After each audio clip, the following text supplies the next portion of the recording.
sorry for that glitch. We'll continue. I'm going to close this like this. So now let me give you a tip. So we're at this point, we want to finish solving this. Now let me give you a tip. We never expand the denominator.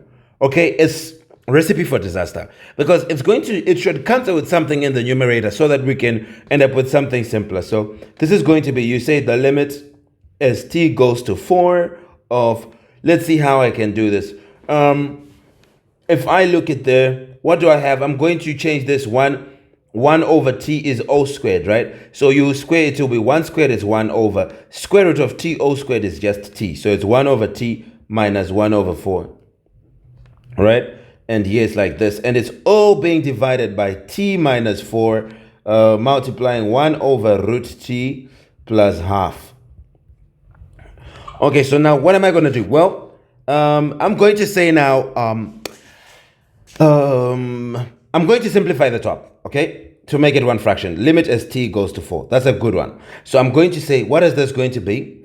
You cannot ever bring two things to one fraction if they have different denominators. So I'm going to have to find the common denominator of these two. The common denominator is easy because you can just multiply t and 4, you get 4t.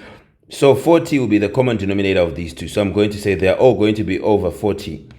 I'll say t into 4t, it cancels with t, you remain with 4. 4 multiplies 1, it will be 4, minus 4 into 4t, it cancels with 4, you remain with t. T times 1 is t, so it will be like this, 4 minus t over 4t. All is being divided by t minus 4, multiplying 1 over root t plus half. I know that the one I should get rid of is this t minus 4, because it's the one way if I put 4, it makes it be 0. So now, anyway, here when you have two denominators like this, what you just do is you multiply the denominators together. So it's going to be the limit as t goes to 4 of, it's going to be 4 minus t all over, is going to be 4t, this 4t, is going to multiply this second denominator. So it's going to multiply 4t times t minus 4, then times 1 over root 2. 1 over root t plus half. They are all multiplying each other, these three. Now, I want to remove this t minus 4. How am I going to remove it? I have 4 minus t at the top. How do I make it a t minus 4? I put a minus 1 outside of it. So it's going to be the limit as t goes to 4 of here is going to be minus 1 multiplying t minus 4 all over 4t multiplying t minus 4 multiplying 1 over root t plus half. And then what's going to happen is t minus 4 into t minus 4 into 1. T minus 4 into t, they cancel. So it's like this, they cancel. So I'm going to say the limit as t goes to 4 of minus 1 all over 4t multiplying 1 over root t plus half.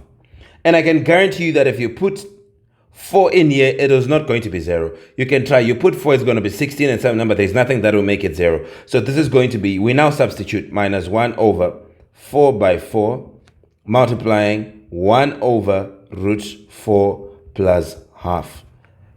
This is going to be equal to minus 1 over 4 by 4 is 16 multiplying. So 16 will multiply. 1 over root 4 is 1 over 2 because the root of 4 is 2 plus half. Like this. So it's going to be equal to minus 1 all over 16 multiplying half plus half is 1. So it's going to be minus 1 over 16, which you can just put as negative of 1 over 16.